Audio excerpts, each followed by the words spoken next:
नमस्कार मित्रांनो, अजित पवार यांनी विधानसभेमध्ये राडा केलेला आहे. परंतु व्हिडिओला पहा. शेतकऱ्याबद्दल काही घोषणा केलेल्या आहेत. तर व्हिडिओला शेवटपर्यंत पहा, सबस्क्राईब करा.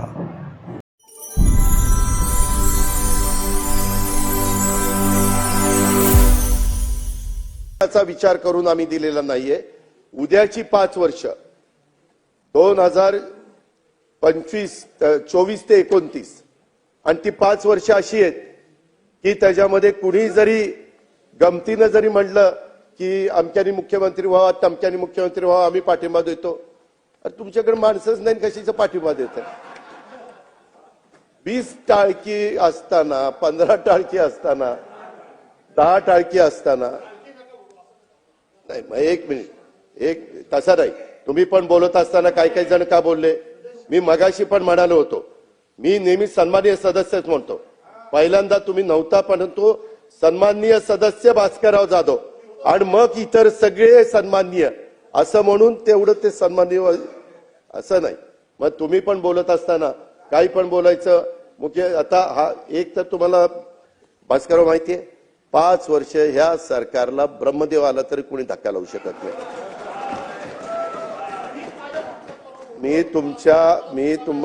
मी अध्यक्ष महोदय हे सगळे बोलत असताना मी कधी त्यांना डिस्टर्ब केलं नाही. गप खाली मान घालून ऐकत होतो. ते मला इकडून मारत होते, तिकडून मारत होते, मी आपलं करतो. अध्यक्ष महोदय गरीब विचारच आहे ना, म्हणून तर इथं बसलोय. अध्यक्ष महोदय, मला विश्वास आहे की एकंदरीतच आम्ही हा अर्थसंकल्प देत असताना आमचा संकल्प विकसित भारत आणि विकसित महाराष्ट्राचं उद्दिष्ट गाठल्याशिवाय राहणार नाही. ह्या उत्तराच्या निमित्तानं मी महाराष्ट्रातल्या जनतेला सांगतो. कारण आज दिल्लीमध्ये देखील मोदी साहेब आहेत. आम्ही एखादा चांगला प्रोजेक्ट त्या ठिकाणी नेला तर ते त्याला प्रतिसाद देतात. पहिलंच मूर्तिमंत उदाहरण आम्ही सगळ्या महाराष्ट्राला सांगितलं. पहिल्या कॅबिनेटला देशाचे पंतप्रधान मोदी साहेब झाल्यावर कुठला महत्वाचा निर्णय झाला तर संपूर्ण जम्मू काश्मीर कन्याकुमारी पर्यंत वाढवण बंदर मंजूर केलं. 75,600 कोटी का 76,200 कोटी एवढे पैसे मंजूर केले. आज चेष्टा आहे अध्यक्ष महोदय. अशा पद्धतीनं हे सगळं काम चाललंय. आणि मी सभागृहाला सांगेल, काही जण म्हणले हे शेतकऱ्यांचं बजेट नाहीये. कसं शेतकऱ्यांचं बजेट नाही? कृषीचा 23-24चा विकास दर 3.3% होता आणि आता आम्ही लोकांनी या सरकार गेले 2.5 वर्ष सातत्याने शेतकऱ्यांच्या पाठीशी उभं राहिलं. त्यामुळे 24-25 मध्ये कृषीचा विकास दर 8.7% गेला. 3 वरून 8.7%. कृषी क्षेत्रामध्ये AI तंत्रज्ञान, कृत्रिम बुद्धिमत्तेचा वापर हा आम्ही आणला. जयंतराव तुम्ही तिथे गेला होता ना पाहायला, ते आपण अर्थसंकल्पामध्ये घेतलेलं आहे. त्याच्यामध्ये त्याला 500 कोटी रुपयाची तरतूद केलेली आहे. आम्हाला केलेली आहे. आम्हालाही कळतं की उद्याच्याला ह्या राज्य कृषीप्रधान राज्य आहे आणि त्याच्यामुळे जलयुक्त शिवार असेल, एक तालुका एक बाजारपेठ असेल, कृत्रिम बुद्धिमत्तेचा वापर करून आपल्या शेतकऱ्यांचं उत्पादन कसं वाढेल, त्यांचं खताचं प्रमाण कसं कमी होईल, त्यांचं पाण्याच्या मध्ये बचत कशी होईल, ह्याच्या संदर्भामध्ये महाराष्ट्र सिंचन सुधारणा कार्यक्रम, बांबू लागवडीचा कार्यक्रम, मराठवाड्यातल्या आमच्या शेतकऱ्यांच्यासाठी मराठवाडा वॉटर ग्रीड सारखा कार्यक्रम, ह्या तरतुदी कुणाकरता केल्या? शेतकऱ्यांच्या करता केल्या त्या दुसऱ्या कुणाकरता केल्या? हे बळीराजाच्या करता केल्या. राज्यातला शेतकरी आपला मेहनती आहे आणि त्याला फक्त सरकारने पाठबळ त्या ठिकाणी दिलं पाहिजे. आणि आपण नेहमी म्हणतो की शेतकऱ्यांनी आधुनिकतेची कास धरली पाहिजे आणि ही AIची सुविधा निर्माण करून देण्याची सरकारची जबाबदारी आहे. आणि ती जबाबदारी वेळीच सरकारने त्या ठिकाणी ओळखली आणि म्हणूनच पीक नियोजनाचा सल्ला देण्यासाठी आणि त्याची उत्पादकता वाढवण्यासाठी AI तंत्रज्ञानाच्या वापराला प्रोत्साहन सरकारने द्यायचं ठरवलेलं आहे. अध्यक्ष महोदय, मी विश्वासाने सांगतो की AI तंत्रज्ञान येणाऱ्या काळात कृषी क्षेत्राला नवी संजीवनी त्या ठिकाणी देईल आणि त्यातून महाराष्ट्राचा शेतकरी हा निश्चितपणे त्या ठिकाणी समृद्ध होईल. अध्यक्ष महोदय, इथं सभागृहात बसणाऱ्या काही शेतकऱ्यांनी जाऊन बघितलेलं आहे. पहिलं ते ऊसाचं टनेज होतं 60-70, 100 टनाच्या पुढे जयंतराव गेलं की नाही टनेज? आज टनेज वाढल्यानंतर त्याचा डायरेक्ट इनडायरेक्ट फायदा शेतकऱ्यालाच अध्यक्ष महोदय होणार आहे. म्हणजे 100च्या पुढे पार 145 बरोबर आहे, पण सांगताना एकदम 145 म्हणल्यानंतर हे म्हणतील आहे ना दिवसा बोलतोय का रात्री बोलतोय म्हणून म्हणलं 100च्या पुढे. संबंध हे तुम्हाला माहिती आहे, बाकीच्यांना नाही ना माहिती. अध्यक्ष महोदय, सरकारवर बोजा पडतो ही गोष्ट खरी आहे, त्याच्यामध्ये थोडीशी तूट देखील वाढते, परंतु आम्ही विचारपूर्वक 45 lakh 3 horse power 5 horse power 7.5 horse पॉवरच्या शेतकरी वर्गाला आम्ही त्या ठिकाणी मोफत वीज देण्याचा निर्णय घेतला. हा शेतकऱ्यांच्या करता घेतला नाही, एआयचं तंत्रज्ञान विकसित करण्याच्या करता जसं आम्ही पावलं उचलली तशा पद्धतीने हाही महत्वाचा निर्णय. आपण याची आठवण त्या ठिकाणी ठेवली पाहिजे की करोनामध्ये सर्व क्षेत्राची कामगिरी ढासळलेली होती, फक्त कृषी क्षेत्राने त्यावेळेस देशालाही तारलं आणि राज्यालाही तारलं. हे आम्ही अध्यक्ष महोदय कदापि विसरू शकत नाही. आणि म्हणूनच शेतकरी, शेती आणि राज्य सरकारच्या प्राधान्यक्रमानुसार महत्वाचा घटक हा आम्ही त्या ठिकाणी मानतो. आणि म्हणूनच हा अर्थसंकल्प मी कृषी क्षेत्रासाठी 9,700 कोटी रुपयाची भरीव तरतूद केली. अध्यक्ष महोदय, ही आज अर्थसंकल्प आहे. आपण बघितलेले पुरवणी मागण्या देखील पुढे जुलैमध्ये येतील, पुन्हा डिसेंबरमध्ये येतील. त्यावेळेस आम्हाला जिथं वाटेल, काही जण म्हणले अरे इथं तरतूदच केली नाही. अरे ती तरतूद जरी आता कमी झालेली असली तरी आम्हाला पावसाळी अधिवेशन आहे, हिवाळी अधिवेशन आहे, त्याच्यामध्ये देखील काही कामकाज दाखवलं पाहिजे. नाहीतर तुम्ही कसं कामकाजात भाग घेणार, कसं तुम्ही मुद्दे काढणार, त्याच्याकरता काही व्यवस्था करावी लागती. म्हणून ज्यांच्या मनामध्ये आपल्या भागाला कमी निधी दिला असं वाटत असेल तर त्यांना पुढे देखील निधी दिला जाणार आहे. कृपया गैरसमज त्यांनी करून घेऊ नये, विभागांनी करून घेऊ नये आणि त्या रिजननी पण त्या ठिकाणी करून घेऊ नये.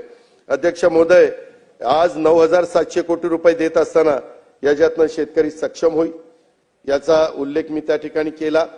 त्याच्यामध्ये $1 ट्रिलियन इकॉनॉमी करण्याचं, जसं $5 ट्रिलियन करण्याचा पंतप्रधानांचा एक स्वप्न आहे, विजन आहे, तसं आमचं राज्याचं $1 ट्रिलियन करण्याचं स्वप्न आहे. आणि विकसित भारत, विकसित महाराष्ट्र करण्यात शेतकऱ्यांचा आणि शेती क्षेत्राचा देखील वाटा हा मोठा राहणार आहे. अध्यक्ष महोदय, मला खूप सन्माननीय सदस्यांनी असं सांगितलं की शेतकऱ्यांच्या करता काही दिलं नाही सरकारने. मी सुरुवातीला सांगितलं 8.7% कृषीचा विकास दर गेलाय. आम्ही कापूस खरेदी करता शेतकऱ्यांना मदत करतो, मगाशीच प्रश्न उत्तरामध्ये झालं. सोयाबीन खरेदी, अध्यक्ष महोदय, देशात सर्वाधिक विक्रमी 11,21,000 मेट्रिक टन खरेदी. आजपर्यंत कुठल्या राज्याने देशात एवढी खरेदी केली नव्हती. एवढी खरेदी आम्ही नाफेड आणि NCCF द्वारे केलेली आहे. 5,092 कोटी रुपये आम्ही त्या निमित्तानं शेतकऱ्यांना दिले. 5,092 कोटी. धान खरेदी करता 1,380 कोटी रुपये अध्यक्ष महोदय त्या गरीब शेतकऱ्याला देण्याचा आम्ही प्रयत्न केलेला आहे. कांदा खरेदीला 350 कोटी रुपये अनुदान आम्ही दिलं. अध्यक्ष महोदय, दूध खरेदीला मी राज्याला सांगू इच्छितो, आतापर्यंत आम्ही 1,000 कोटी रुपये दिलेले आहेत आणि अजून त्यांचे प्रस्ताव आले तर 300 कोटी देणार आहेत. 1,300 कोटी रुपये आमच्या राज्यातल्या दूध उत्पादक शेतकऱ्यांना दुधामध्ये 2 पैसे त्यांना अधिकचे मिळावे कुठल्या सरकारने केलेलं होतं? 5 रुपये लिटरला जास्त द्यायचं. अध्यक्ष महोदय, हे शेतकऱ्यांच्या करता त्या ठिकाणी केलं. नैसर्गिक आपत्तीमध्ये आम्ही 6,000 कोटी रुपये शेतकऱ्यांना दिले. अध्यक्ष महोदय, मोफत विजेच्या करता 17,800 कोटी रुपये शेतकऱ्यांच्या करता दिलेत. नमो शेतकरी अभियान 6,060 कोटी रुपये आम्ही दरवर्षी देतोय. कुसुम योजना आणि मागेल त्याला सोलर पंप 150 कोटी रुपयाची योजना आहे. ते संपल्यानंतर अजून पैसे देण्याची आमची तयारी आहे.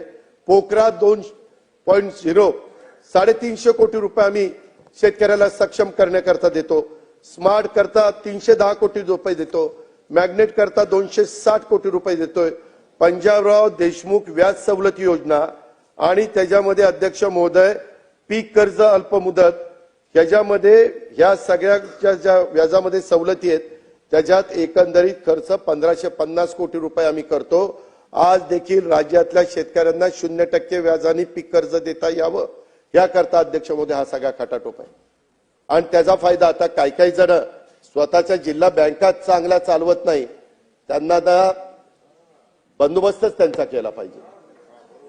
कारण काही जण जिल्हा बँका जर चांगल्या चालू शकतात तर इतर कोण, आणि त्यांची नावं काढा सगळे.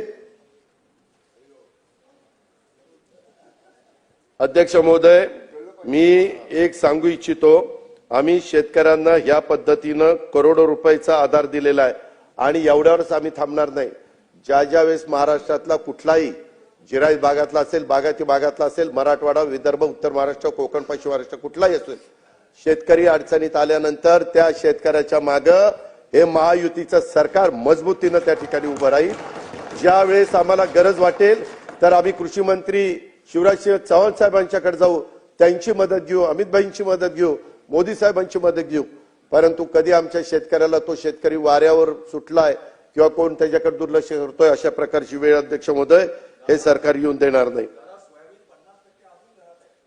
अरे बाबा थांब ना, बाबा थांब, हे पण घेण्याचा आम्ही त्या ठिकाणी प्रयत्न करू. जरा तुम्ही अध्यक्ष महोदय, जसं शेतीला आम्ही महत्व दिलं, मी मगाशी सांगितलं, शेतीबरोबर उद्योग याला पण आम्ही 5 ज्या महत्वाचे आहेत त्याला पण आम्ही महत्व दिलेलं आहे. अध्यक्ष महोदय, विकसित भारत आणि विकसित महाराष्ट्र संकल्पनेला पुढे घेऊन जात असताना उद्योग क्षेत्राला देखील प्राधान्य देण्याचा विचार या अर्थसंकल्पातून अध्यक्ष महोदय आम्ही केला. स्वतः मुख्यमंत्री महोदय दावोसला गेलेले होते. 15,72,654 कोटीची गुंतवणूक होणार आहे. काही चेष्टा करतात की एवढे पैसे येणार, एवढी गुंतवणूक होणार. आजपर्यंत जे मुख्यमंत्री गेले ते गेल्यानंतर तिथे एमओयू होतात, 100% गुंतवणूक त्या ठिकाणी होत नाही. कधी कधी काही त्याच्यात अडचणी येतात, परंतु त्याच्यातनं फायदा तर राज्याचा होतो, त्याच्यातनं बेरोजगारी कमी व्हायला मदत होते, रोजगार निर्माण होतो. अध्यक्ष महोदय, राज्यात गुंतवणुकीचं पोषक वातावरण आहे. आपण थेट विदेशी गुंतवणुकीमध्ये देशात पहिले आहोत, हे तर क्लिअर सत्य आहे. अध्यक्ष महोदय, आता जर गुंतवणूक झाली नसती तर संपूर्ण भारतामध्ये महाराष्ट्र पहिला कसा राहिला असता हे यांना कळत नाही का? त्याच्यामध्ये मेक इन महाराष्ट्र याच्या माध्यमातून गुंतवणूक आकर्षित करण्यासाठी देखील अध्यक्ष महोदय आमचं लवकरच त्या ठिकाणी औद्योगिक नवीन धोरण येतंय, त्याचे आम्ही त्या ठिकाणी चर्चा करतोय आणि यापुढील 5 वर्षामध्ये आमचं विजन आहे. अध्यक्ष महोदय, आम्ही टार्गेट ठेवलेले, आम्ही उद्दिष्ट ठेवलेले आहे. नेहमी मोठी त्या ठिकाणी उद्दिष्ट ठेवली पाहिजेत. साधारण 40 लाख कोटी रुपयाची गुंतवणूक 5 वर्षात आणि 50 लाख रोजगार निर्मितीचं टार्गेट या महायुतीच्या सरकारने आपल्या राज्याच्या करता ठेवलेलं आहे. अध्यक्ष महोदय, त्या दृष्टिकोनातनं जिथं कुठं काही अडचणी आल्या तर तिथं आम्ही लक्षही ताबडतोब घालतो. नवउद्यमींची ज्याला संख्या राज्यात मोठी आहे, केंद्र आणि राज्याकडून देखील त्याला बळ देण्याचा प्रयत्न अध्यक्ष महोदय आम्ही करतोय. काही सन्माननीय सदस्यांनी राज्यातील उद्योग बाहेरच्या राज्यात जाण्याचा मुद्दा उपस्थित केला. अध्यक्ष महोदय, अलीकडं मुख्यमंत्र्यांच्या अध्यक्षतेखाली कमिटी आहे, त्यांनाही सगळ्यांना माहिती आहे. त्याच्यामध्ये काही उद्योग आपल्याकडे यावं म्हणून आपण त्यांना रेड कार्पेट टाकतो. कधी काही राज्य आपल्यापेक्षा जास्त सवलती देतात, त्यावेळेस थोडंसं उद्योगपती इकडे तिकडे करतात. तरी पण आपल्या राज्य गुंतवणुकीच्या बाबतीमध्ये एक चांगलं राज्य म्हणून जगामध्ये, देशामध्ये आपल्या राज्याची त्या ठिकाणी ओळख आहे. आणि मी अगोदर स्पष्ट केलेले की आपण राज्य परकीय गुंतवणुकीच्या बाबतीत अव्वल आहे. परकीय गुंतवणूक आपल्या भागातले उद्योग बाहेर जाऊ नये याची पण पूर्ण दक्षता आम्ही घेतोय. त्यामुळं कुणी अधिक चिंता करण्याचं कारण नाही. पण विरोधकांच्याही लक्षात एखादी गोष्ट गंभीर आली आणि ती राज्याच्या हिताची असली तर केव्हाही तुम्ही मुख्यमंत्र्यांना आम्हाला कोणाला सांगा, आम्ही ताबडतोब ते राज्याचं हित म्हणून त्याच्यात विरोधाला विरोध न करता राज्याचं भलं होत असताना आम्ही त्याच्यामध्ये पॉझिटिव्हच विचार त्या ठिकाणी करू, ही पण गोष्ट मी या निमित्तानं सांगतो. अध्यक्ष महोदय, राज्याचा विकास दर आता 7.5% असताना $1 ट्रिलियन इकॉनॉमीचं स्वप्न कसं पूर्ण होईल असं पण काही सन्माननीय सदस्यांनी विचारलं. मी मुद्दाम त्यांना लक्षात आणून देतो, सरकारने राज्यापुढे ठेवलेलं हे जे काही उद्दिष्ट आहे ते सरकार नेहमी तुम्ही प्रशासनाला आम्ही टार्गेट देतो. जसं आता मुख्यमंत्र्यांनी 100 दिवसाचा एक आम्ही कार्यक्रम हातामध्ये घेतलेला होता. तो कार्यक्रम हातामध्ये घेतला म्हणून प्रशासन कामाला लागलं, त्यांच्या स्पर्धा लावली, त्याच्यामुळे चढाओढ सुरुवात झाली. अध्यक्ष महोदय, खेळात जसं स्पर्धा असते तशा पद्धतीनं राज्यामध्ये देखील स्पर्धा असते आणि त्या पद्धतीनं आम्ही प्रशासनाला सतत कार्यरत ठेवण्याचा प्रयत्न या निमित्तानं करत असतो. त्यांना कुठंतरी आमच्या डोळ्यासमोरचं जे विजन आहे त्याच्यातनं त्यांना उद्दिष्ट देत असतो की बाबा तुमचं ह्या वेळेचं उद्दिष्ट इतकं राहणार आहे आणि त्या पद्धतीनं ती यंत्रणा काम करत असते. दुसरा भाग म्हणजे राज्याचा गाडा चालवणाऱ्यांनी नेहमीच मोठी स्वप्न त्या ठिकाणी बघायची असतात. बारकी स्वप्न बघून काय उपयोग आहे अध्यक्ष महोदय? त्याच्यामध्ये स्वप्न मोठी बघितली पाहिजे आणि तो स्वप्न नुसती बघून चालत नाही, त्या स्वप्नांचा पाठपुरावा देखील करायचा असतो. सर्वात महत्वाचं म्हणजे अध्यक्ष महोदय, ह्याच्याकरता राजकीय इच्छाशक्ती पूर्ण ताकदीने उभी करायची असते आणि ती राजकीय शक्ती पूर्ण ताकदीने उभी करण्याची ताकद या महायुतीच्या सरकारमध्ये आहे. हे राज्याच्या आर्थिक सर्वेक्षणाच्या अहवाला आपल्याकडे सर्वांच्याकडे तो आलेला आहे. महाराष्ट्राचा जीएसडीपी त्यामध्ये वाढीचा दर सरासरी 12% आसपास आहे. मागील 5 वर्षामध्ये मला सभागृहाला सांगायचं की जवळपास 20 लाख कोटींनी व्याजामध्ये वाढ झालेली आहे. राज्याचा जीएसडीपी साधारण दरवर्षी 10% वाढतो, परंतु यावेळेस तो नॉमिनल ग्रोथ रेट कसा जास्तीचा होईल अशा पद्धतीचा आमचा सगळ्यांचा प्रयत्न आहे. आणि त्याच्यामुळे दोन्ही बाजूच्या सन्माननीय सदस्यांनो आणखी एक गोष्ट लक्षात घ्या, महाराष्ट्राच्या जलद आर्थिक विकास आपल्याला सगळ्यांना करायचा आहे. त्यासाठी जिल्हा हा केंद्रबिंदू मानून जिल्ह्याची भूमिका आणि आर्थिक विकासाला गती देण्यासाठी महत्वाची ठरणार आहे आणि त्या दृष्टीनं जिल्हा वार्षिक योजने देखील अध्यक्ष महोदय आम्ही मोठी त्या ठिकाणी वाढ केलेली आहे. आज थोडी टीका सहन करूनही आम्ही राजकीय इच्छाशक्ती त्या ठिकाणी दाखवतो. म्हणूनच रस्ते बांधणीला आम्ही प्राधान्य दिलेले आहे, ज्याचा उल्लेख मी अर्थसंकल्पामध्ये देखील केलेला आहे. वाढवण बंदरासारख्या महाकाय प्रकल्पांना राज्याची कंबर त्या ठिकाणी कसलेली आहे. तिथं आम्ही उत्तम पद्धतीचं एअरपोर्ट करतोय. अध्यक्ष महोदय, परवा मुख्यमंत्री आणि आमची काही चर्चा झाली.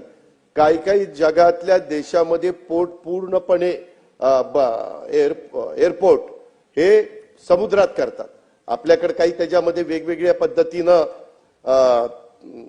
काही नियम आहेत, परंतु अध्यक्ष महोदय काही एअरपोर्ट 3 धावपट्ट्यात, तुम्ही पण त्या दिवशी बघितलं, एका 3-3.5 हजार एकरात 3 समुद्रात, पूर्ण समुद्रात.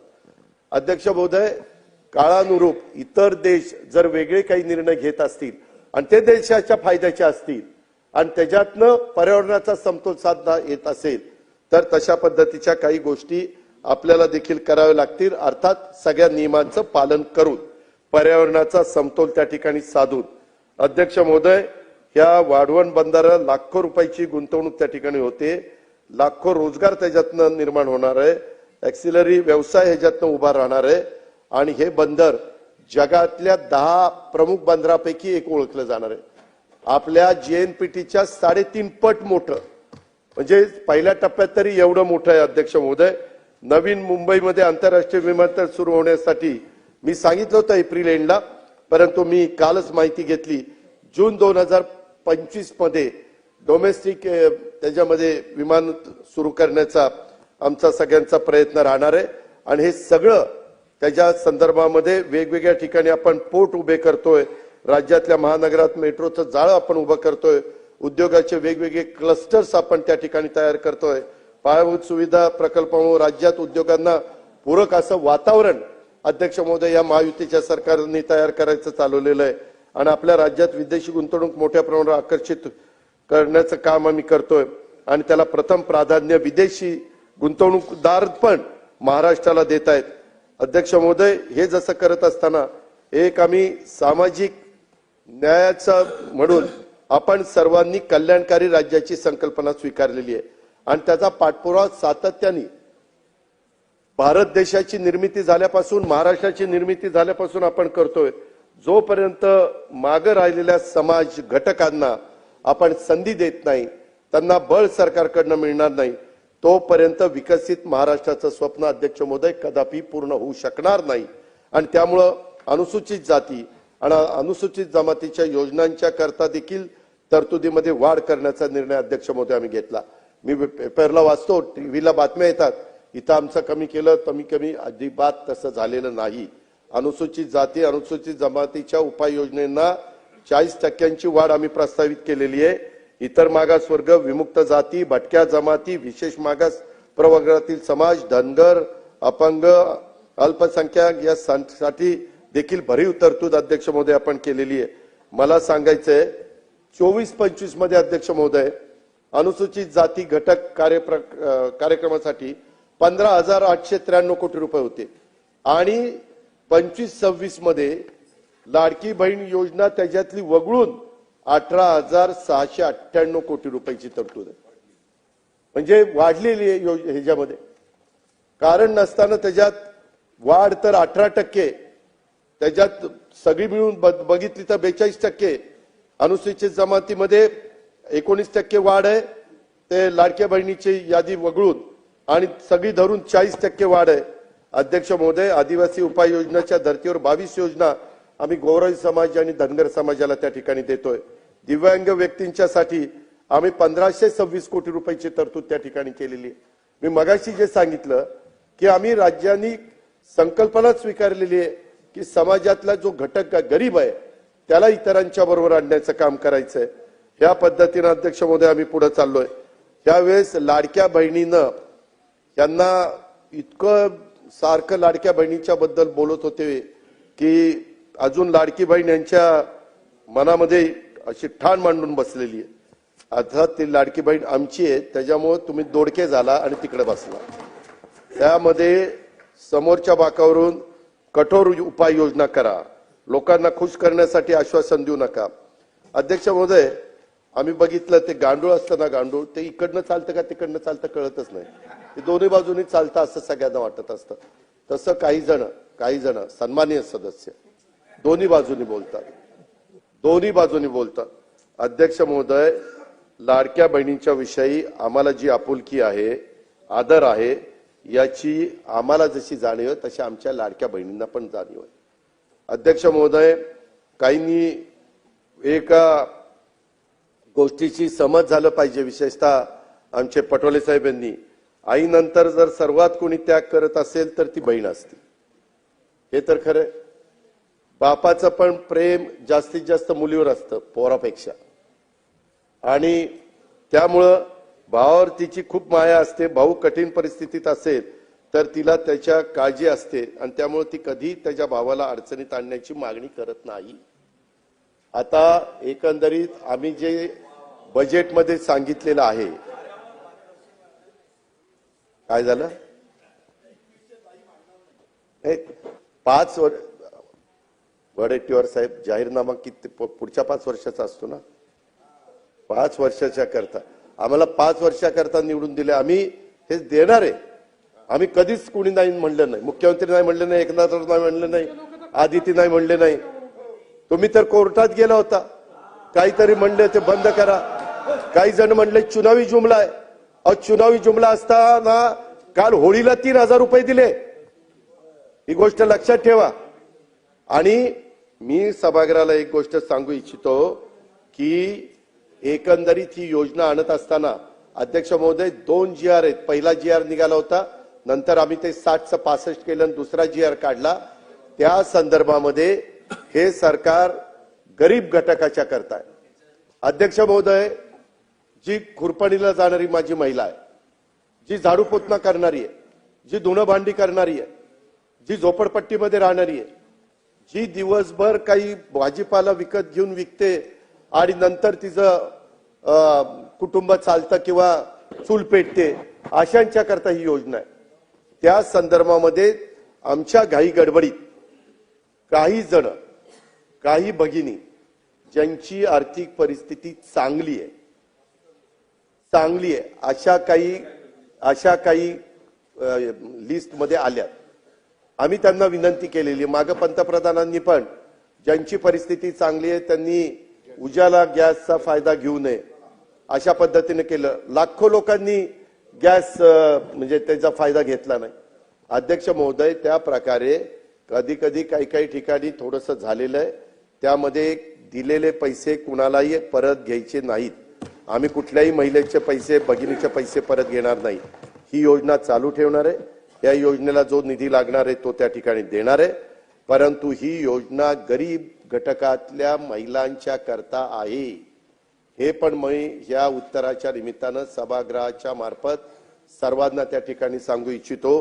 कधी कधी योजना येते परंतु त्याच्यामध्ये काही गोष्ट लक्षात आल्यानंतर काही आपण दुरुस्ती करतो.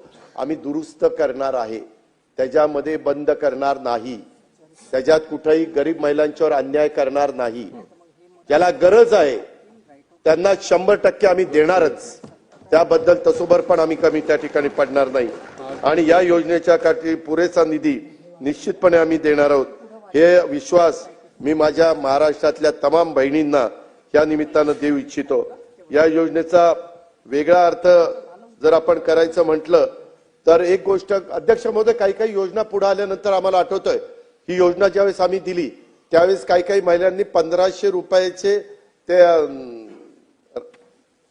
रक्षाबंधन राखीचं मटेरियल आणलं म्हणजे, आणि त्याच्या पक्क्या राख्या तयार केल्या आणि त्याच्यातनं काहींनी पैसे कमवले. त्या महिला आपण देवेंद्रजी जायचो त्यावेळेस भेटायच्या की आम्हाला 1,500चे मला 20,000 रुपये झाले, माझे 18,000 रुपये झाले. त्या पद्धतीनं अर्थमंत्री म्हणून मी, अरे थांबा ना जरा, ऐका ना, झाला ताई, तेच सांगतोय त्यांना. अर्थमंत्री म्हणून मी जेव्हा या योजनेकडे बघतो, यामधून राज्याच्या अर्थव्यवस्थेला भविष्यात काय मिळणार आहे याचा पण विचार मुख्यमंत्री आणि आम्ही सगळेजण करतोय. त्याच्यामध्ये 1500 रुपये थेट रोख रक्कम भगिनीला मिळते. महिला सक्षमीकरणाचं एक मोठं पाऊल आहे. परवाच विधान परिषदेमधले आमचे गटनेते प्रवीण दरेकरांनी एक घोषणा केली. लाडकी बहीण योजनेचं अकाउंट उघडणाऱ्या बहिणींना मुंबई बँक 10 ते 25,000 रुपयाचं कर्ज देणार आहे. आणि त्याला 1,500चा हप्ता, आपला जो हप्ता आधी ती त्यांना जाणार आहे तो त्यांनी त्या बँकेत भरायचा. आणि त्यांना त्यांच्याप्रमाणे कुणाला 10,000 कुणाला 25,000. आणि राज्यात महिला आर्थिक विकास महामंडळासारखी संस्था आहे जिला सहकारी बँका आणि त्याच्यामध्ये आहेत. मी आपल्या सर्वांना एक नम्रतापूर्वक आवाहन करू इच्छितो की ज्या महिला छोटा मोठा व्यवसाय सुरू करायचा आहे त्यांच्यासारखी लाडकी बहीण योजनेत जोडून कर्ज योजना तुम्ही काढा. म्हणजे ही योजना केवळ मदतीची राहणार नाही, त्यामधून महिलांचं सक्षमीकरण करण्याच्या बाबतीत आणखी एक पाऊल त्या ठिकाणी पुढे टाकलं जाईल. आणि माझ्या माहितीप्रमाणे नागपूरला, विदर्भात तशा पद्धतीनं नागपूरलाच केलं गेलेलं आहे. कारण हा थोडका पैसा नाही. अध्यक्ष महोदय, 45,000 कोटी रुपये आज महिलांच्या हातामध्ये जातात 12 महिन्यामध्ये. आज तो पैसा कुठल्या तरी छोट्या मोठ्या दुकानात जातो, काही ना काही महिलांच्या हातामध्ये पैसा राहतो, टिकून राहतो, खर्च होत नाही आणि ते बरोबर बचत करतात. कारण हा थोडका पैसा नाहीये.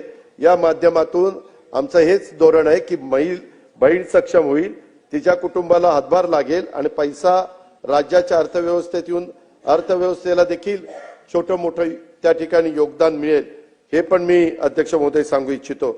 महसूल तुटीच्या बद्दल बरंच अध्यक्ष महोदय त्या ठिकाणी बोललं गेलं. महसूल तुटीबाबत सभागृहात चर्चा पण झाली. राज्याचं कर उत्पन्न कमी झालंय, महसूल तूट दिसते का? तसा अजिबात झालेलं नाहीये. कारण आपण आकडेवारी बघितली तर सातत्याने महसुलामध्ये वाढ झालेली त्या ठिकाणी आपल्याला पाहायला मिळेल. जीएसटी आल्यापासून अध्यक्ष महोदय आपले करदाते वाढलेत. येणाऱ्या 2 वर्षात आणखी करदाते वाढतील आणि त्यामधून उत्पन्न वाढेल. मला सभागृहाला सांगायचंय 24-25 मध्ये 3,28,000 कोटी एवढा जीएसटी, एसजीएसटी, सीजीएसटी, आयजीएसटी जमा केला होता. मागील वर्षाच्या तुलनेने त्याच्यामध्ये वाढ झालेली आहे 12%. महाराष्ट्रात जमा होणारी देश पातळीचा जीएसटीचा वाटा हा देशात जेवढा जीएसटी गोळा होतो त्याचा 16% जीएसटी एकट्या महाराष्ट्रातनं गोळा होतो. आणि हे फार महत्वाचं आहे. 24-25 मध्ये आपण 95.20% महसूल जमा केला. अध्यक्ष महोदय, यावेळेस आम्ही टार्गेट ठेवलेलं आहे 25-26 मध्ये 100% महसूल जमा कसा होईल आणि तोच करण्याच्या करता आम्ही नियोजनबद्ध पद्धतीनं त्या ठिकाणी कामाला लागलेलो आहे. मला या निमित्तानं सभागृहाला सांगायचंय की मागील 15 वर्षात साधारण महसुली तुटीची टक्केवारी ही 1% आतच आपली राहिलेली आहे. त्याच्यामध्ये 14-15 अध्यक्ष महोदय, जर तुम्ही बघितलं ज्यावेळेस निवडणुकीचा काळ होता त्यावेळेस आता 14-15 मध्ये 17,79,138 स्थूल राज्याचं उत्पन्न होतं. ते आता त्यावेळेस महसुली तूट 12,138 कोटीची होती, म्हणजे 0.68%. पुन्हा 19-20 मध्ये तसंच झालं. स्थूल उत्पन्न झालं 26,56,000चं आणि तूट झाली 17,000ची 0.64. आपण करोनामध्ये 26,56,000चं स्थूल उत्पन्न होतं, 26,10,000चं, आणि तूट होती 1.58ची 41,000 कोटीची. अध्यक्ष महोदय, आता हे सांगतायत ना 49,39,355 कोटी रुपये आपलं स्थूल उत्पन्न आहे. तूट त्या तुलनेत फक्त 45,891 आहे. त्याच्यामुळं आपली आर्थिक आपण शिस्त यावेळेचा अर्थसंकल्प मांडत असताना आम्ही आर्थिक शिस्त लावण्याचा प्रयत्न केलेला आहे आणि 1%च्या आत ठेवलेलं आहे. तुम्ही जर टक्केवारीचं बघितलं तर जयंतराव, तुम्ही हसू नका. तुम्ही हे हसण्याचे दिवस नाही, हे समजून घेण्याचे दिवस आहेत. त्याच्यामुळं 49,41,355 आपलं स्थूल उत्पन्न असताना 45,000 महसुली तूट होती. त्याच्यामध्ये साधारण 0.93 हे त्याच्यामध्ये आलेली आहे. महसुली तुटीची जी कारणं आहेत ती राज्यकोषीय तुटीसाठी सुद्धा आहेत. आपण एकंदरीत FRBM नॉर्म्स मर्यादित आहोत. आपल्याला ज्या नॉर्म्स ठरवून दिलेल्या आहेत, कुठेही नॉर्म्स अध्यक्ष महोदय आजपर्यंत या राज्यांनी मोडलेले नाहीत. 25-26 मध्ये अंदाजित राजकोषीय तूट 1,36,235 कोटी रुपये आहे. ती 2.74% म्हणजे 3%च्या आतमध्ये. आणि मी सभागृहाला सांगू इच्छितो, ओरिसा, महाराष्ट्र आणि गुजरात हे 3च राज्य या 3%च्या आतमध्ये. बाकी सगळे 4%, 3.5%, 5% कशी पण आहेत. म्हणजे आणि ही तिन्ही राज्य साधारण आपल्या केंद्रीय आपले पंतप्रधान नरेंद्र मोदींच्या नेतृत्वाखाली काम करणारी ही राज्य. गुजरात घ्या, महाराष्ट्र घ्या आणि त्या ठिकाणी ओरिसा त्या ठिकाणी घ्या. अध्यक्ष महोदय, एकंदरीतच हे ज्यावेळेस आपण करतो, मागील काही वर्षाची स्थिती आपण बघितली तर अर्थसंकल्प हा सातत्याने तुटीचा त्या ठिकाणी असतो. या अर्थसंकल्पात पण मी 45,000 तूट दाखवलेले हे मी नाकारत नाही, परंतु नवीन योजनांच्यासाठी अर्थसंकल्पात तरतूद न करता पुरवणी मागण्यांकडून तरतूद करण्याचा पर्याय आमच्याकडे आहे. आणि पुरवणी मागण्यावर संपूर्ण राहता अर्थसंकल्पातच भरीव तरतूद करण्याचा पर्याय आम्ही यावेळी स्वीकारलेला आहे. कारण मागं एवढ्या पुरवणी मागण्या व्हायच्या आणि मग सगळे म्हणायचे की हे काय. असं असलं तरी अध्यक्ष महोदय, राज्य उत्पन्नाच्या राज्यकोषीय तूट स्थूल उत्पन्नाच्या 3%च्या मर्यादेत ठेवण्यात आमचं सरकार त्या ठिकाणी यशस्वी झालेलं आहे. आणि ही पण दक्षता आम्ही त्या बाबतीमध्ये घेतोय, हे पण मला सभागृहाला सांगायचं आहे. अध्यक्ष महोदय, काही सन्मान्य सदस्य म्हणतील तूट कमी करण्याच्या करता तुमचं काय चाललंय. मी तुटीचं समर्थन करतोय असा अर्थ कृपा करून सभासदांनी त्या ठिकाणी काढू नये. मागील 10 वर्षात राज्यकोषीय आणि महसुली तुटीचा अर्थसंकल्प मांडला गेलेला. काही वर्ष अपवाद आहेत, मी नाही म्हणत नाही. महसुली तूट कमी करण्यासाठी 2 पर्याय असतात. एक तर तुम्हाला तुमच्या उत्पन्नामध्ये वाढ केली पाहिजे आणि अनुत्पादन खर्चामध्ये त्या ठिकाणी कपात केली पाहिजे. उत्पादनामध्ये वाढ करण्याचा प्रयत्न केले तर गरिबांचा खिसा त्या ठिकाणी कापला जाईल. काय उत्पन्न अशी ओरड त्या ठिकाणी होते. कारण मुद्रांक शुल्क, रेडी रेकनरचा बाबत याच अधिवेशनात लक्षवेधी आणली. त्याच्यावर उत्पन्न वाढीला अध्यक्ष महोदय मर्यादा आहेत. आम्हाला जनतेला जास्त त्रास न देता आमचं उत्पन्न कसं वाढेल, काही ठिकाणी लिकेजेस असतील ते लिकेजेस कसे कमी होतील, आणि कर चुकवेगिरी करतात त्यांना सगळ्यांना कराच्या प्रक्रियेमध्ये कसं आणता येईल. या राज्यात सर्व क्षेत्रात विकासाची कामं आहेत. महाकाय प्रकल्प त्या ठिकाणी आपण करतोय. विकास चक्राला गती देण्यात मोठ्या प्रमाणावर गुंतवणूक अध्यक्ष महोदय त्या ठिकाणी करावी लागते. राज्याच्या चांगल्या भविष्यासाठी नॉर्म्स मर्यादित राहून या आव्हानांचं सरकार यशस्वीपणे त्या ठिकाणी सामना करते. तेवढी ताकद आपल्या राज्य सरकारच्या अर्थव्यवस्थेमध्ये आहे. आणि हे मी सभागृहाला पण सभागृहाच्या माध्यमातून राज्याच्या जनतेला सांगू इच्छितो. अर्थव्यवस्थेचं आकारमान वाढल्यानंतर कर उत्पन्न वाढून राज्याची अर्थव्यवस्था आपली मजबूत होईल. त्याच्यामध्ये राज्याची अर्थव्यवस्था चिंताजनक आहे असा कुठेही चुकीचा संदेश जाऊ नये याची काळजी आपण सगळ्यांनी घेतली पाहिजे. खर्चावर देखील अध्यक्ष महोदय आम्ही नियंत्रण त्या ठिकाणी ठेवतोय. काही कठोर उपाययोजना आम्ही करतोय. त्यातून तूट कमी करण्याचा आमचा कटाक्षाने प्रयत्न आहे. कर चुकवेगिरीला आम्ही आळा घालतोय, त्याच्याकरता पावलं उचलतोय. अध्यक्ष महोदय, पूर्वी कर चुकवेगिरी केली तर त्याला अटक करण्याची तरतूद नव्हती. आता अटक करण्याची तरतूद आली. त्याने कर जर चुकवला तर, आणि अटकेची तरतूद झाल्यामुळं त्याचा सकारात्मक परिणाम हा कर भरण्यावर आता लोकांचा दिसू लागलेला आहे. मुद्रांक व नोंदणी फी, राज्य उत्पादन शुल्क, राज्य वस्तू सेवा कर याच्यात साधारण आम्ही टार्गेट ठेवलेले आहे की 15 ते 20 हजार कोटी रुपयाची वाढ कशी आपल्याला करता येतील. आणि सुदैवाने माझ्याकडे राज्य उत्पादक शुल्क पण विभाग आहे आणि जीएसटी पण आहे. त्याच्यामुळे मी तर याच्यामध्ये अतिशय काटेकोरपणे काम करणारे अध्यक्ष महोदय. आणि यापेक्षा जास्त कशी वाढ करता येईल आणि तूट कशी कमी करता येईल अशा प्रकारचा आमचा सगळ्यांचा प्रयत्न राहणार आहे. सरकारचा प्रयत्न राहणार आहे. अध्यक्ष महोदय, कर्जाचा आकडा मोठ्या प्रमाणावर वाढलेला अशा प्रकारचा मुद्दा सातत्याने एकदम आता कोणी सांगितलं 9,32,000 कोटी. खरंय की मागच्या तुलनेमध्ये 9 लाखाचा आकडा मोठा वाटतो, परंतु मागं आपलं स्थूल उत्पन्न 8,500 लाख कोटी होतं. तेव्हा आपल्यावर कर्ज 1,81,000 कोटी रुपये होतं आणि आता 49,40,000 कोटी आपलं स्थूल उत्पन्न झाल्यावर त्या प्रमाणामध्ये आपलं कर्ज वाढलंय आणि ते 20% आतमध्ये अध्यक्ष महोदय आहे. देशाच्या सर्व राज्यांचं कर्जाचं सरासरी प्रमाण त्यांच्या स्थूल उत्पन्नाच्या 28% पर्यंत आहे, परंतु आपण साधारण 17%, 18%, 18.5% ठेवण्याचा प्रयत्न अध्यक्ष महोदय त्या ठिकाणी केलेला आहे. ही पण बाब मी या निमित्तानं लक्षात आणून देतो.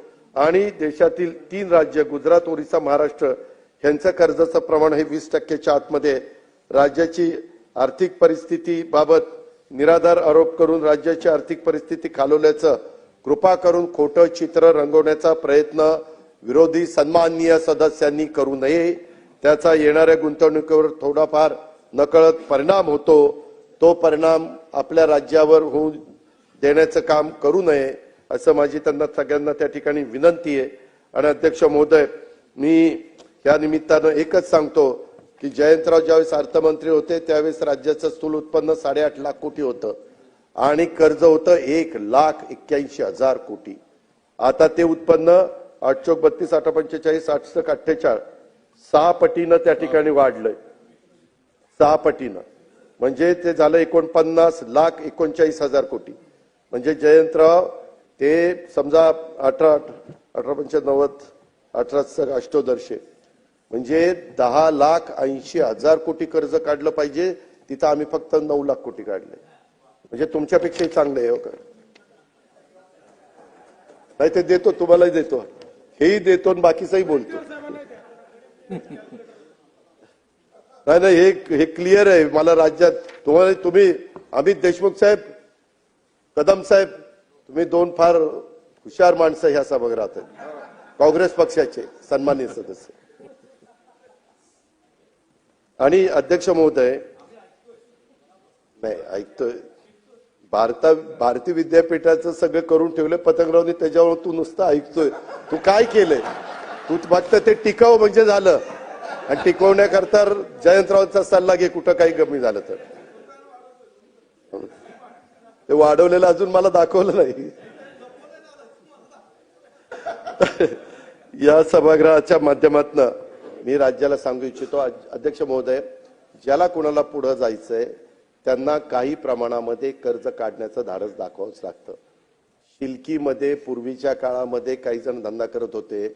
आताच्या काळामध्ये कुठलेही राज्य घ्या, कुठलेही देश घ्या, हे त्या प्रमाणात जर कमी व्याजाने तुम्ही 1%, 2%, 3% व्याजाने तुम्हाला कर्ज जर मिळालं आणि त्याच्यातनं तुम्ही प्रकल्प उभा केला आणि तो प्रकल्प समजा आज झाला 1 लाख कोटीचा आणि 5 वर्षांनी तुमच्याकडे ते पैसे येणार होते. 5 वर्षांनी तो प्रकल्प जातो 2 लाख कोटीवर. मग आता 1 लाख कोटी रुपये, आता अटल सेतू पंतप्रधानांनीच भूमिपूजन केलं, पंतप्रधानांनीच उद्घाटन केलं.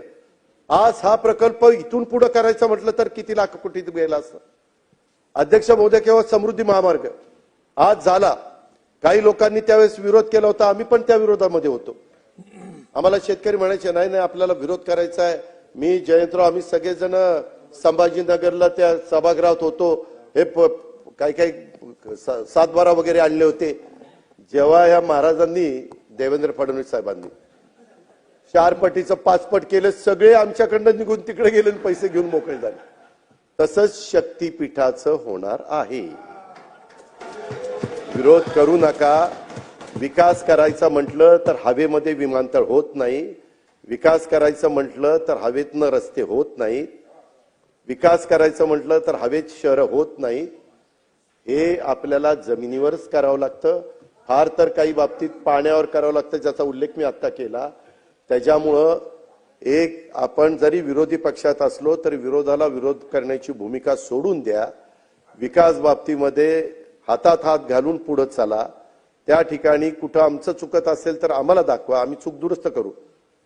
मी नेहमी सांगतो अध्यक्ष महोदय, जो काम करतो ना तो चुकतो, जो कामच करत नाही तो चुकल कसा? साला कामच करत नाही कसं चुकल कसा? आता कामच केलं नाही तर चुकायचा प्रश्न आलाच नाही ना. म्हणजे मी कोणाचं बोललो नाही, मी सांगतो इन जनरल सांगतो. अध्यक्ष महोदय, एकंदरीतच मला सगळ्यांना सांगायचं, आता एक फॅमिली असती, ते घर घ्यायला देखील फ्लॅट विकत घेतात आणि कर्ज काढून घर करतात, कर्ज काढून कार विकत घेतात, परंतु त्यांच्या असणाऱ्या उत्पन्नातनं दरवर्षी त्यांचं रिपेमेंट करत असतात. त्यांनी जर ठरवलं नवीन फॅमिलीनं की बाबा मी आता नोकरी लागली, ज्यावेळेस माझी गाडीची पूर्ण किंमत एक 20 लाखाची आहे ती साठल्यावर आणि एक माझं घर 80 लाखाचं आहे ते साठल्यावर मी त्याला ती फार म्हातारा होईल. 1 कोटी साठायला आणि त्याची किंमत ते 1 लाखाची किंमत होईल जवळपास 5 वर्षामध्ये अध्यक्ष महोदय किंमत दुप्पट होती. गणित आहे, 5 वर्षात दुप्पट होती, 10 वर्षात चौपट होती. त्याच्यामुळं असं काही घाबरून जाण्याचं कारण नाही. कुठं काही चुकत असेल तर आपल्या सुपीक कल्पना काही असेल तर ती सांगा, ती आत्मसात त्या ठिकाणी करू. सुपीक डोक्यातनं तयार झालेली कल्पना. आणि आणखी काय सातारा झाल्यावर ते सरकारने पायाभूत सुविधांच्या निर्मितीला प्राधान्य दिलेलं आहे. त्याच्यातनं आमचा रोजगार निर्मिती करण्याचा प्रयत्न आहे, उत्पादनामध्ये वाढ करण्याचा प्रयत्न आहे, ह्याच्यातून अर्थव्यवस्थेला अध्यक्ष महोदय त्या ठिकाणी चालना देण्याचा प्रयत्न आहे. हे पण मी सभागृहाला या निमित्तानं सांगू इच्छितो. आणि मी हे पण सांगतो, सर्व नियमांचं मर्यादेचं पालन करून महाराष्ट्राचे सर्व जनतेने आम्ही खात्री बाळगावी. मी आपल्याला एक गोष्ट जरूर सांगतो, ह्या कर्जाचं प्रमाण किती असावं, केंद्र शासनाने काही नियम केलेले आहेत, त्या नियमात घालून दिलेल्या मर्यादेतच कर्ज घ्यावं लागतं. या मर्यादेत कर्ज घेतलं तरच राज्याचं पतमानांकन टिकून राहतं. नाहीतर अध्यक्ष महोदय कर्जच कोणी देत नाही. तुम्हाला परवानगी असेल तरच कर्ज मिळतं. आणखी एक गोष्ट मी सभागृहाला मुद्दाम सांगतो, कर्जांच्या निव्वळ आकड्यांच्या पेक्षा कर्जफेड करण्याची राज्याची क्षमता आहे का? कर्जाचा वापर 2 गोष्टी विचारात होण्याची आवश्यकता आहे. ते म्हणजे भांडवली खर्च आणि गुंतवणुकीत वाढ करण्याच्यासाठी केलेला. त्यामुळे आम्ही महसुलात अनुषंगाने वाढ करण्याचा प्रयत्न करतोय. सातत्याने मुख्यमंत्र्यांना आमचा हाच प्रयत्न असतो, काढलेलं कर्ज हे भांडवली खर्चामध्ये कसं आपल्याला करता येईल. आणि रिझर्व्ह बँक, हेही ऐकून घ्या, रिझर्व्ह बँक ऑफ इंडियाने राज्याचा रिस्क अनालिसिस हा अहवाल त्या ठिकाणी प्रसिद्ध केलेला आहे.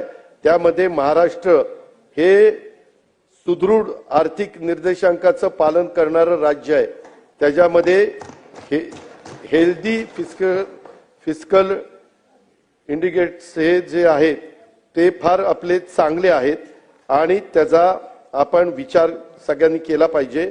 त्यांनी खरोखरीच आपल्या महाराष्ट्राला एक सदृढ राज्य म्हणून त्याच्यामध्ये आपला उल्लेख केलेला आहे.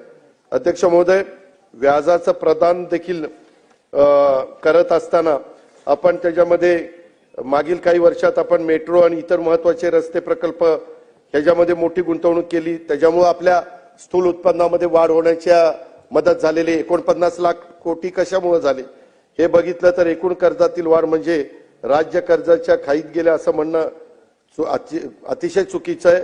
मारल्या थापा भारी केला महाराष्ट्र कर्जबाजारी असं म्हणणाऱ्यांना तुमच्या काळात वाढलेल्या कर्जाचा देखील आधी विचार तुम्ही त्या ठिकाणी केला पाहिजे, हे पण मला या निमित्तानं सांगावंसं वाटतं. अध्यक्ष महोदय, मी आपल्याला सगळ्यांना एक गोष्ट सांगेल. मागील 15 वर्षात व्याज प्रदानाची महसुलीची जमीची टक्केवारी जर काढली तर जयंतराव, तुम्ही अर्थमंत्री होता म्हणून तुमचं नाव घेतोय, महसुली जमा 1,21,286 कोटी रुपये होती आपल्या सुरुवातीच्या काळात आणि व्याज प्रदान आपण करत होतो 17,500 रुपये. आता आपलं उत्पन्न महसुली जमा झाले 5,60,964 कोटी आणि व्याज प्रदान करतोय आपण 64,000. त्या पहिल्या वर्षात तुमच्या काळात 14.43 व्याज प्रदान महसुलीच्या जमीची टक्केवारी होती परत करायची 14%. आता आमच्या काळामध्ये 25-26 ती आली आहे 11.5%. म्हणजे तिथं देखील म्हणजे आपलं महसुली जमा पण आपली त्या मानाने चांगली वाढलेली आहे 5,60,964 कोटीची.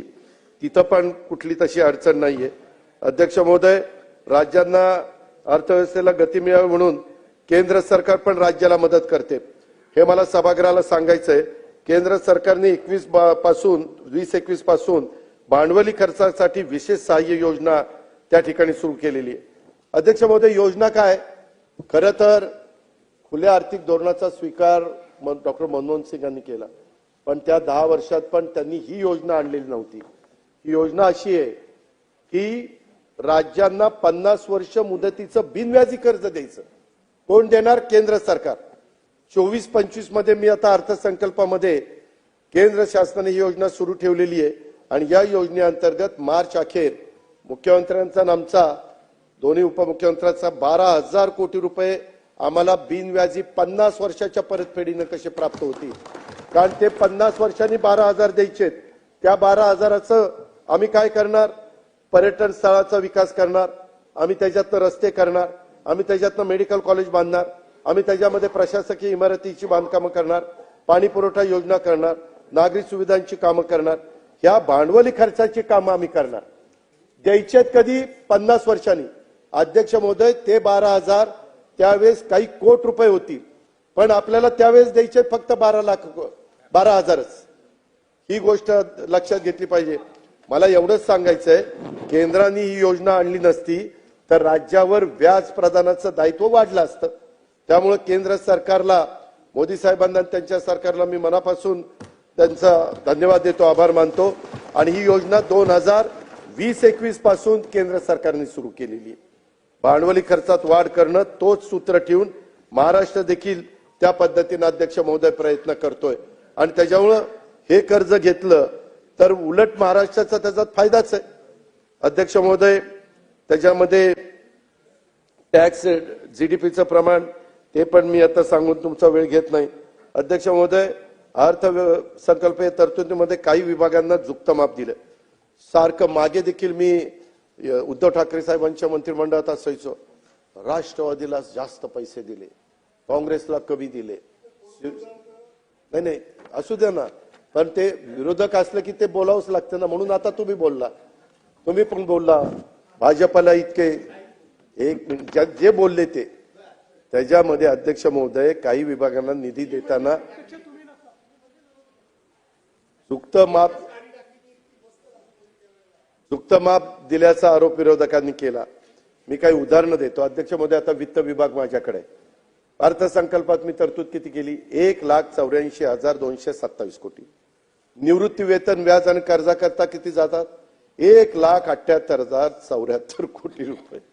म्हणजे 6,000 कोटी रुपये फक्त वित्त विभागाकडे राहतात. नियोजनला 34,900 कोटीची तरतूद केली. जिल्हा वार्षिक योजनेला गेले 20,165 कोटी. रोजगार हमीला 5,170 कोटी. डोंगरी विकासाला पैसे गेले, स्थानिक विकास आमदार निधीला पैसे गेले, सगळे मिळून 27,790 कोटी गेले. अध्यक्ष महोदय, विभागाला पैसे गेले म्हणजे त्या मंत्र्याला ते खर्च करता येतात अशातला भाग नाही. ते पैसे त्या हेडखाली त्या ठिकाणी जातात. आता लाडकी बहीण योजनेचे पैसे, आता अदिती इथं नाहीये, परंतु ते पैसे महिला बाल विकासला दिसतात. किंवा नमो, हे 6,060 कोटी रुपये आम्ही देतो वर्षाला, ते पैसे कृषीला दिसतात.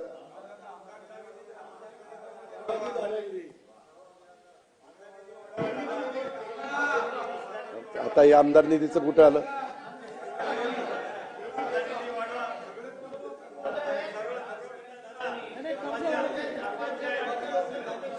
अध्यक्ष महोदय, त्याच्यामुळं अशा पद्धतीचा गैरसमज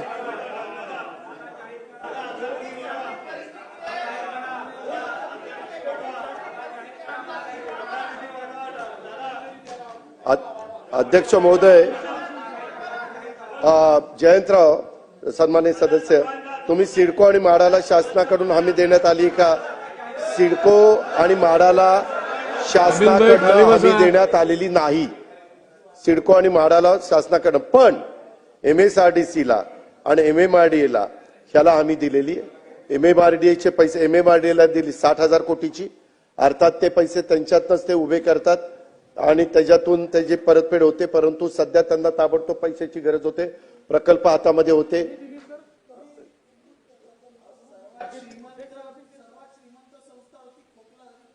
त्यामध्ये MSRDCला आपण 33,640 कोटी रुपयाची हमी दिलेली आहे आणि एकंदरीतच या शासन हमी बाबत येलो बुक तुम्ही जर बघितलं तर त्याच्यामध्ये ती दर्शवलेली आहे, हे पण आपल्या लक्षात येईल. मला आपल्याला एक सांगायचंय, आता काही जणांनी सांगितलं की शिवसेनेला पैसे त्या ठिकाणी आमच्या बाजूला कमी आले. MMRDAला आज 1,22,000 कोटीचे प्रकल्प राबवण्यात येत आहेत आणि MSRDCला 2,22,000 कोटीचे प्रकल्प राबवण्यात येत आहेत. 3,44,000 कोटीचे प्रकल्प मान्य असून अंमलबजावणीच्या विविध टप्प्यावरती आहेत. आता तसं जर बघितलं तर मग हेही पैसे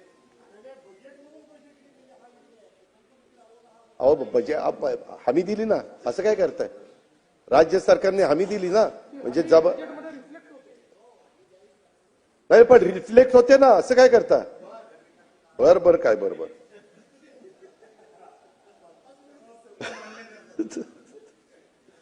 अध्यक्ष महोदय, एकंदरीतच अनुशेषाच्या संदर्भामध्ये देखील आम्ही जरी आता बंधन नसलं तरी साधारण जो रेशो आहे तो ठेवून मराठवाडा विदर्भ याला कुठलं कमी काही पडणार नाही. मराठवाडा वॉटर ग्रीड असेल, नदी जोड असेल, शक्तीपीठ महामार्ग असेल, या सगळ्यातनं अशा पद्धतीनं आपण त्या भागाला मदत करण्याचाच प्रयत्न त्या ठिकाणी करत असतो. अध्यक्ष महोदय, त्याच्या संदर्भामध्ये एकंदरीतच मला सभागृहाला हे पण सांगायचंय की उद्योग क्षेत्रामध्ये देखील आता भास्करराव, सन्मानित सदस्य भास्करराव आणि सन्मानित सदस्य जयंतरावांनी काढलेलं होतं की बाबा आपला उद्योग क्षेत्राचा वृद्धी दर कमी झालाय.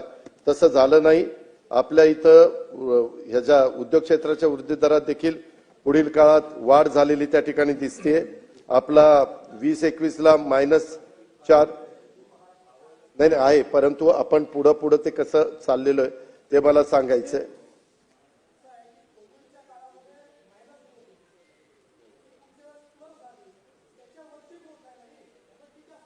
आणि सन्माननीय जयंतराव पाटील साहेब, आकडेवारी बघितली तर वीज, वायू, पाणी पुरवठा आणि खाणकाम या क्षेत्रात राज्याचा वृद्धी दर देशाच्या वृद्धी दरापेक्षा जास्त आहे आणि जसं